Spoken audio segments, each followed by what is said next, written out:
Hey everyone, Creatively Cara here, and my channel is all about taking you along on my creative journey with me. Today we're going to be doing some one-page weekly spread ideas for your bullet journal. I'm really excited about this one because I know you guys have liked my weekly spread videos in the past. I will make sure to link to those down in the description, but I also made a poll on my community page and I got a lot of responses to that, and the one-page weekly spreads were the top choice of the next video you wanted to see, so here we are. Thank you all for responding to that and giving me some feedback. I want to be able to use that community page to really get your feedback on what videos and content you want to see, so keep posting on there for me. This first weekly spread has a lot on here. It divides the kind of right side of the page up into 7 slots, so we have one for each day, but I also have a mini calendar on the left and a place to put just kind of a running to-do list, and then a habit tracker on the bottom. Of course, you could change this up a little bit, you know, if you wanted to put a meal planner on the left side, or, you know, maybe you don't track habits and you want to put a quote there. That's all kind of flexible, but that's how I set it up.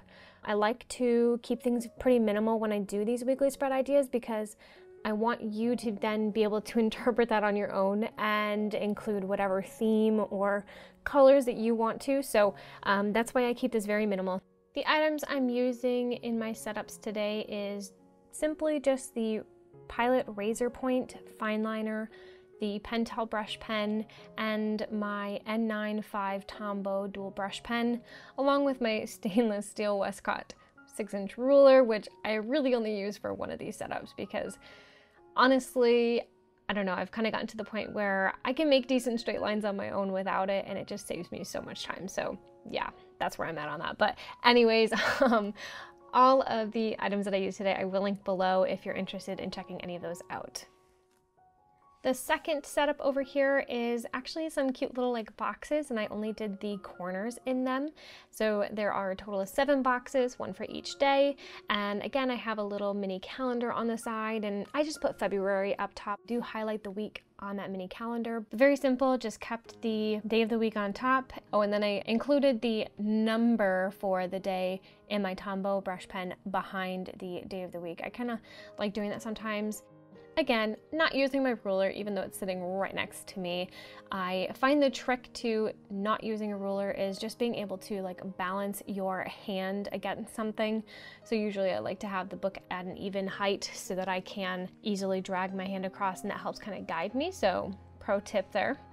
This next weekly spread is very simple, just divided into 7 horizontal lines here, enough for each day. And then I just added a little color on the top and bottom because I thought it was a little too plain. But you know, if you like to have your weekend together, you could make these boxes a little bit bigger so you just have the weekend together. I do have that in one of my spreads coming up, but sometimes I like to have them separate, especially when you're moving it to kind of these one-page weeklies. I feel like it's good to give each day its own space. This is a one weekly spread where I do actually bring out the ruler. I just felt with these boxes I really wanted the lines to be straight, so here we are. But I made a total of 6 boxes, and actually this is the one where the weekend will be put together. I like to do lettering every once in a while, so I thought I would throw that in here. Of course, if you don't want to do any like hand lettering like that, you could just simply write February up top.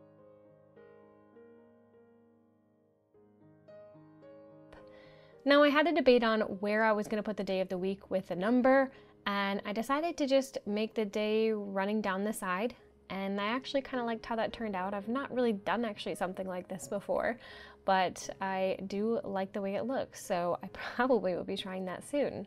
Overall, I really like the boxes. Usually boxes work really well for me.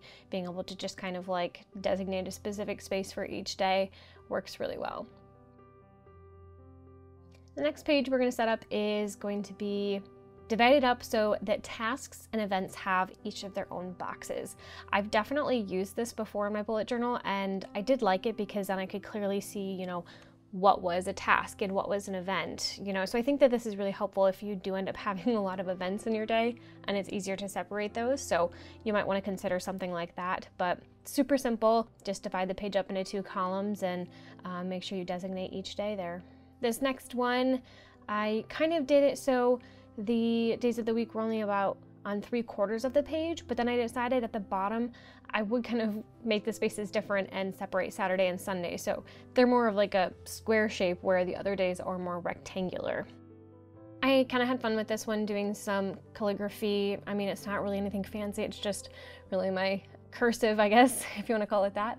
So again, you can kind of use whatever you want here, but I wanted to try various different types of like headers and fonts for you guys, so you kind of had some different ideas to choose from. But that left me some room on the right side to make a running to-do list, a note space, and then also a space for next week.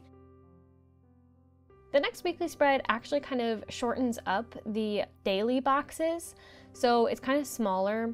I feel like the daily boxes will probably be left for like maybe priority tasks or any main events happening, but I do have a room for a tasks list, and if you're like a goal setting person, this would be a good idea as well, because I did leave a space for goal setting and also a space for a quote of the week. So of course those can be changed for whatever you need. Maybe you don't track goals and maybe you want a bigger space for quotes or a space for doodling, or more space for tasks if you have a lot of tasks to do.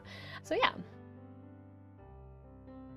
The last weekly spread we have here is kind of a blend of what we've been doing so far. The boxes are kind of rectangular but also square-ish, but it's got 7 boxes, and I got a little bit more creative with this one, and the top line for the box is actually the header for the week, and it's just done in a little bit of cursive, so super simple there. The one thing I didn't really care for on this weekly spread was where I ended up putting the number. I used that Tombow to write the number in the bottom right corner. It's light enough so it blends in, but not super happy with the placement on that, so maybe you can get a little bit more creative about where you want to put that. I did have a space here, so I decided to put in a quote, and Believe in Yourself is just a simple one that I like doing, and I did a little bit of faux calligraphy on the yourself. So if you don't have a brush pen, faux calligraphy is a really good option, because you can just use a fine liner and then thicken the downstrokes, and it honestly looks like you used a brush pen. Just added February on top to fill in the space there, and I did have a little bit of space on the end, so I just included a heart and a line for some decoration. Here's a quick flip through of all the spreads we created today. I hope you enjoyed what you saw. If you did, make sure you give this video a thumbs up, and if you haven't already, make sure you hit that subscribe button as well and ring that bell to be notified of when my next videos are posted. Until next time, bye-bye!